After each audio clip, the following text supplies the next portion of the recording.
पोती का प्रेम। मम्मा एक समोसा दादी माँ को भी दे आऊँ। तुझे कितनी बार बोला है कि ये उस बुढ़िया के लिए नहीं बनाए मैंने। चुपचाप खा ले वरना तुझे उस बुढ़िया के साथ कमरे में बंद कर दूंगी। मम्मी का इस तरह का गुस्सा देखकर बेचारी रिंकू चुपचाप खाना खाने लगी। इस घर में दादी माँ के अलावा उसका कोई दोस्त नहीं था, इसलिए वह हमेशा अपनी दादी के साथ खेला करती थी। पापा की इकलौती संतान होने के कारण दादी माँ के अलावा और कोई नहीं था जो उसके साथ खेल सके, पर कविता हमेशा उसे अपनी सास के पास जाने से रोकती थी क्योंकि उसका मानना था कि वह एक अभागिन है जिसने उसकी पहली संतान बेटे को निगल लिया। अजय आज दुकान से जल्दी ही आने वाले थे क्योंकि आज कविता का जन्मदिन था, इसलिए कविता ने पहले से ही सब तैयारियां कर रखी थी। बस अजय का इंतजार था। शाम को एक छोटी सी पार्टी भी रखी थी जिसमें कविता ने अपनी कई सहेलियों को आमंत्रित किया। कविता खाना खाकर अपनी सास के लिए थोड़ी सी दाल व 2 सूखी रोटी रिंकू के हाथे भिजवा दी। रिंकू खाना लेकर दादी माँ के कमरे में गई। दादी माँ ने आपके लिए खाना लाई हूँ, खाओ। आओ मेरी रानी, बेटा मेरी गोद में बैठ जाओ। नहीं दादी माँ, मम्मी ने मना किया है, इस बुढ़िया की गोद नहीं बैठना। अगर मम्मा ने देख लिया तो मुझे खाना नहीं देगी। और पता है दादी माँ, आज मम्मा ने समोसे बनाए हैं, पर बेटा तुम मेरे लिए तो समोसे लेकर नहीं आई। और ये रोटी कितनी सूखी है, खाई नहीं जा रही है। दादी माँ ने मना कर दिया कि समोसे उसकी सहेलियों के लिए है, इसलिए नहीं दिए। तुमने समोसे खाए क्या? कैसे बने थे? बहुत स्वादिष्ट बने थे दादी माँ। रिंकू के मुख से यह बात सुनकर बुढ़िया के मुंह में पानी आ गया। रिंकी बेटा, अब समोसे और कितने बचे हैं? बहुत बचे हैं दादी माँ। अभी तो दादी माँ मैं देखती हूँ, अगर मम्मी किचन में नहीं हुई तो मैं आपके लिए एक समोसा ले आऊँगी।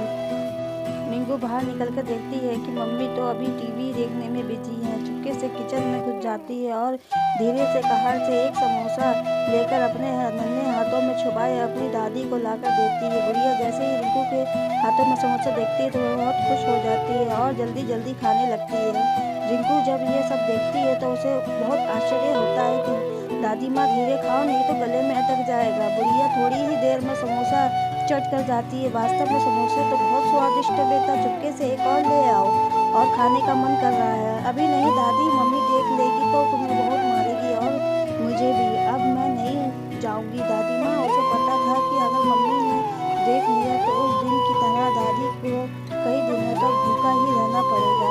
बुढ़िया को अब रह रहकर उस समोसे का स्वाद आ रहा था। बेचारी उंगलियां चाटती रह गई। अब मैं जाती हूँ दादी माँ, नहीं तो मम्मा को पता चल जाएगा। अगर रात को समोसे और बचे तो मैं और ले आऊँगी। कविता टीवी देखते हुए, खाना खाया बुढ़िया ने? हाँ मम्मी, खा लिया। मम्मा पापा नहीं आए अभी तक? नहीं आए, पर आते ही होंगे। मम्मा आपने मेरे लिए पापा से क्या मंगवाया? तुम्हारे लिए इस बार एक बड़ी सी गुड़िया मंगवाई है, और दादी माँ के लिए कुछ नहीं। वैसे भी क्या ज़रूरत है उस गुड़िया के लिए इतना पैसे खर्च करने की? वो देखो तुम्हारे पापा आ गए। पापा आ गए आप?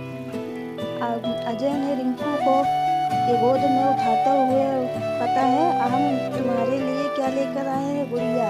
ये देखो, बिल्कुल तुम्हारे जैसी सुंदर व तुम्हारे जितनी बड़ी। लाओ मैं इसे दादी माँ को दिखाकर आती हूँ। दादी माँ देखो, पापा हमारे लिए गुड़िया लेकर आए हैं। देखो कितनी सुंदर है। हाँ तो ये तो वाकई में बहुत सुंदर है, बिल्कुल तुम्हारी तरह है। ये लो कविता, तुमने जो मंगवाया था सब है, देख लो, कहीं कोई सामान छूट तो नहीं गया। और इसमें 2 साड़ी है, एक तुम्हारे लिए व एक माँ के लिए। अजय, माँ को क्या ज़रूरत है साड़ी की? उनके पास तो पहले से ही बहुत है, इसलिए फालतू की वस्तुओं में पैसे बर्बाद मत करो। कविता, तुम्हें पता है आज तुम्हारे पास जो कुछ है वह सब कुछ माँ का इकट्ठा किया हुआ है, पर हमारे भी एक लड़की है और हमें भी अपने भविष्य के लिए धन की आवश्यकता है। अगर हम यूँ पैसे खर्च करेंगे तो कल को हमारे लिए कुछ भी नहीं रहेगा। और वैसे भी उस बुढ़िया को तो कहीं जाना नहीं, पूरे दिन तो घर में ही रहना है। कविता, तुम्हें पता है क्या बोल रही हो? वो मेरी माँ है, और अगर मानो तो तुम्हारी भी।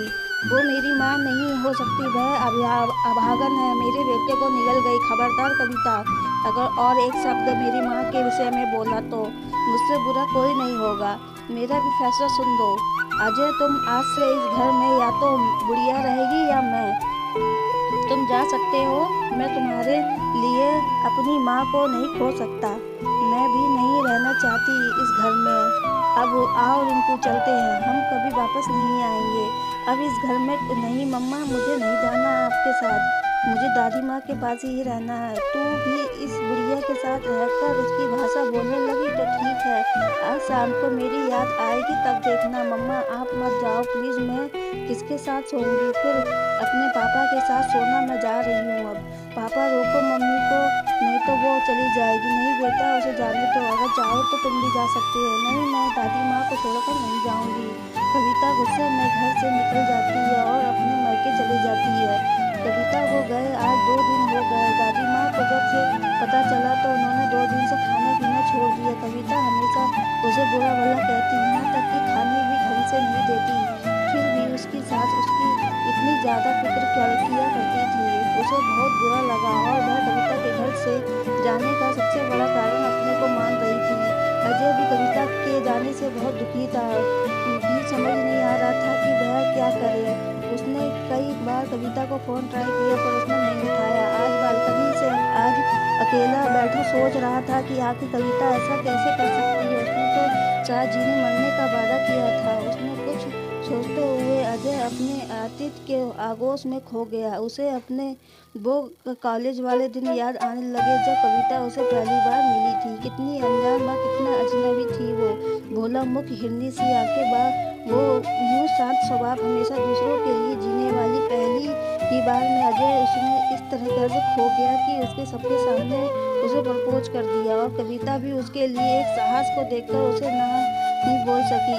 कितनी अच्छी थी वो जिंदगी, न कोई गम था, ना कोई समस्या और ना ही किसी का कोई दबाव। बिल्कुल स्वतंत्र, किसी आज़ाद पक्षी की तरह जिसकी ना कोई राह होती और ना ही मंजिल। उसे अच्छी तरह याद है एक बार कविता के पापा ने उसे अजय के साथ देख लिया। फिर उन्होंने उसकी पसंद को ज़्यादा महत्व दिया और दोनों की शादी कर दी। पर आज वह क्यों इतना असहाय हो गया था कि किसी बहेलिए के बाड़ों द्वारा विधे पक्षी की तरह जमीन पर अनाथ पड़ा हो। पापा पापा, मम्मा का फ़ोन आया है, आपसे बात करने को बोला है। रिंकू की आवाज़ सुनकर वह अपने ख्वाबों से बाहर आया। रिंकी फ़ोन के लिए खड़ी थी। अजय ने फ़ोन उठाया तो सामने से कविता की आवाज़ आई, हेलो अजय, कैसे हो आप? मैं ठीक हूँ, आप ठीक हो? हाँ मैं ठीक हूँ। अजय मुझे रिंकी चाहिए, मैं उसके बिना नहीं रह सकती, प्लीज़ मुझे मेरी बेटी दे दो। लौट आओ कविता, अपने घर देखो, अब कोई कब से इंतज़ार कर रहा है आपका। रिंकी भी तुम्हारा और हम सब भी, प्लीज़ लौट आओ। नहीं अजय, अब शायद ये संभव नहीं है। जब तक आपकी माँ उस घर में रहेगी तब तक मैं लौट कर नहीं आऊँगी। अब फैसला आपको करना है कि आप किसे चाहते हो, माँ या मैं। और मैं रिंकू को लेने जा रही हूँ, भेज दो ना मेरे साथ उसे। हाँ ले जाओ, अगर वह खुशी खुशी जाना चाहे, आपकी बेटी है तो आपके साथ खुश रहेगी। ये कहते हुए अजय का गला रुंध गया। शब्द पता नहीं कहाँ गुम हो गए। अब बहुत ज़्यादा टूट चुका था। वह कभी भी कविता से दूर नहीं रहना चाहता था और माँ को भी अपने से अलग होते नहीं देखना चाहता था। उसकी ज़िंदगी में एक ऐसी शाम होने जा रही थी जिसके बाद सदियों बाद भी कोई उजाला नजर नहीं आ रहा था। अब उसे फैसला करना था कि उसे अपना भविष्य चाहिए या गुजरा अतीत। एक तरफ उसका अतीत लिए मुंह पर झुर्रियाँ व बेटे से कुछ अधूरी सी उम्मीदें लिए उसकी बूढ़ी माँ व दूसरी ओर उसका अपाहिज सा भविष्य व उसकी प्यारी सी गुड़िया रिंकू को साथ लिए उसकी पत्नी। आखिर करता भी तो क्या? वह न अकेली माँ उसे चाहिए, ना ही पत्नी। एक समय था जब उसकी ज़िंदगी से दूर दूर तक कोई गम का नाम भी नहीं था। पता नहीं किसकी नज़र लगी, उसकी हंसती खेलती ज़िंदगी को कोई नरक बनाकर चला गया। अचानक वह उठा और माँ के कमरे की ओर बढ़ा, उससे पहले कि वह माँ से कुछ बोल पाता। माँ बोल पड़ी, क्या हुआ बेटा? किसका फ़ोन था? कविता का फ़ोन था।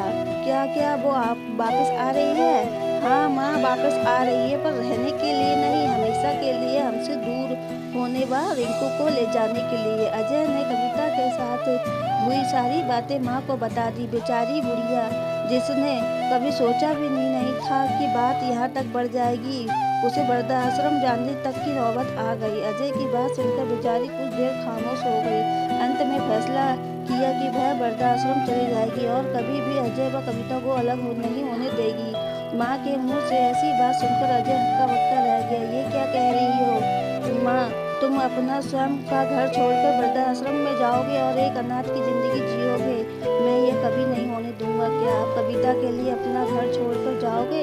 अच्छा होता अगर मैंने आपके खिलाफ जाकर कविता से शादी ना की होती, तो शायद आज ये नौबत ना आती। नहीं बेटा, ऐसी बात नहीं। कविता तुम्हारी धर्मपत्नी है, आपको उसके बारे में ऐसा नहीं बोलना चाहिए। और रही बात मेरी, तो मेरे पास तो अब बहुत कम समय बचा है, जो वृद्धाश्रम में ही गुजार लूँगी।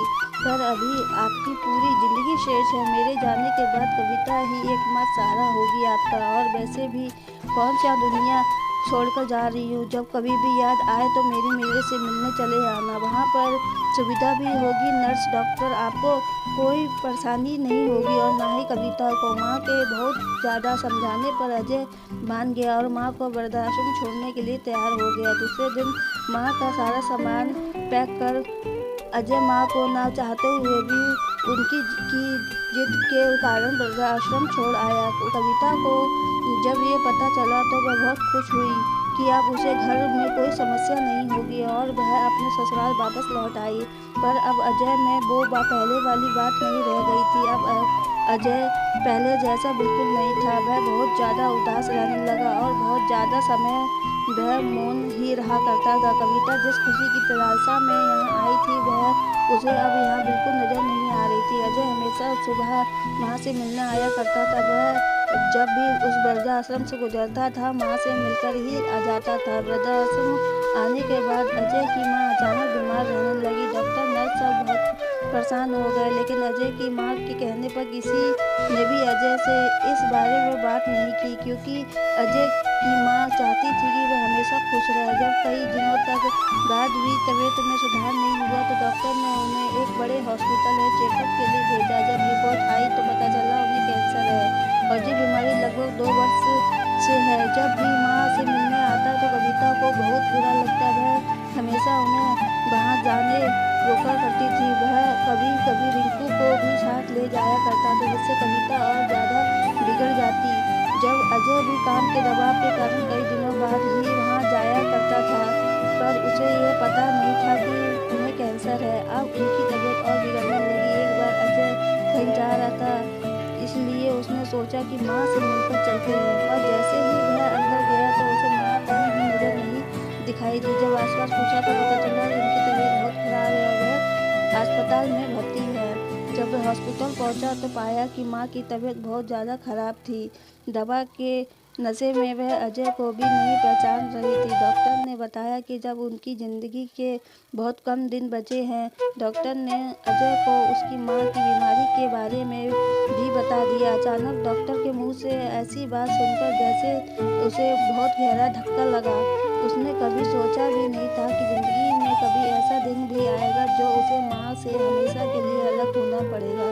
डॉक्टर, अजय पता है ये बहुत भयानक बीमारी है। अब तक इसका इलाज कुछ गिने चुने देशों में ही होता है, जहाँ इलाज कराने के लिए बहुत ज़्यादा पैसे की आवश्यकता पड़ती है। पर अगर ये खुश रहे तो शायद कुछ ज़्यादा समय निकाल सके, वरना अगर यही चिंता करती रही तो हम कुछ नहीं कर पाएंगे। डॉक्टर, इन्हें खुश रखने के लिए मुझे क्या करना चाहिए? अजय, आप इसे अपने पास घर ले जाओ और घर को छोड़कर ही इनकी तबीयत ज़्यादा डाउन हो गई है। अगर आपके साथ रहेगी तो इनकी दवा दारू भी अच्छे से कर सकते हैं और अच्छे से देखभाल करने के लिए इनकी ज़िंदगी कुछ आसान हो जाएगी और आप उन्हें कल शाम तक घर ले जा सकते हैं। डॉक्टर से सलाह लेकर अजय घर की ओर चला।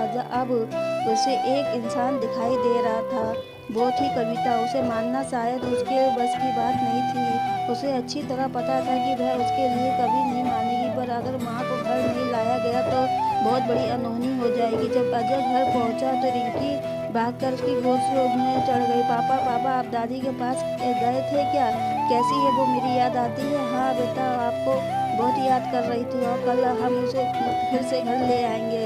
सच्ची क्या पापा? हाँ सच्ची। अजय जब कविता के पास गया तो खाना बना रही थी। कैसी हो कविता? मैं ठीक हूँ। अजय, आप ठीक हो ना? नहीं कविता, मैं ठीक नहीं हूँ। बता, आज मैं मम्मा से मिलकर आया, उनकी तबीयत बहुत खराब है, उन्हें कैंसर है। डॉक्टर ने बताया कि उनके पास 1-2 दिन का समय बचा है। डॉक्टर ने बताया कि अगर हम उन्हें उन्हें घर ले आए तो उनकी बाकी बची ज़िंदगी आसान हो जाएगी। कविता, अगर आप बुरा ना मानो तो क्या हम उन्हें घर ले आए? उनके पास बहुत कम समय बचा है, बस इस बार मान जाओ कविता, उसके बाद आप जो कहोगी मैं करूँगा, पर इस बार मेरी बात मान लो प्लीज़। चलो ठीक है, अगर अजय आप चाहते हो तो ले आओ, पर इसके बाद कभी मेरी कोई बात नहीं टालोगे। हाँ बिल्कुल कविता। कविता के मुख से ऐसी बात सुनकर अजय को बहुत ज़्यादा अचरज हुआ वह, पर खैर जो भी अच्छा ही होगा यह सोचकर गॉड को धन्यवाद कहा। वह माँ को लाने के लिए सुबह का इंतजार करने लगा। सुबह जल्दी उठकर वह रिंकू को साथ लेकर माँ को लाने चला। आज वह बहुत खुश था, अपने सब दर्द दुख भूल गया था। वह तो ये भी भूल गया था कि जल्द ही उसकी माँ उसे हमेशा के लिए अकेला छोड़कर अलविदा कह जाएगी। रिंकू को साथ लिए वह उस हॉस्पिटल पहुंचा, पर जैसे ही वह माँ के कमरे की तरफ बढ़ा उसके होश उड़ गए। आंखों के आगे काला अंधेरा छा गया और आंखों से आंसुओं का समुद्र उमड़ गया। उसकी माँ अब तक उनसे बहुत दूर जा चुकी थी, हमेशा के लिए उन्हें छोड़कर, प्यारी रिंकू को छोड़कर। आज कविता की माँ समस्या का हल हो चुका था, अब वह कभी भी अपना घर छोड़कर नहीं जाएगी। डॉक्टर ने बताया कि रात को उनकी तबीयत बहुत ज़्यादा खराब हो गई थी और जोरदार खांसी के साथ रक्तस्राव होने लगा और देखते ही देखते उनकी आंखें उखड़ गई। दोस्तों, आपको ये कहानी कैसी लगी कमेंट करके ज़रूर बताएं और चैनल को सब्सक्राइब करें, वीडियो को लाइक करें। देखने के लिए आपका बहुत बहुत धन्यवाद।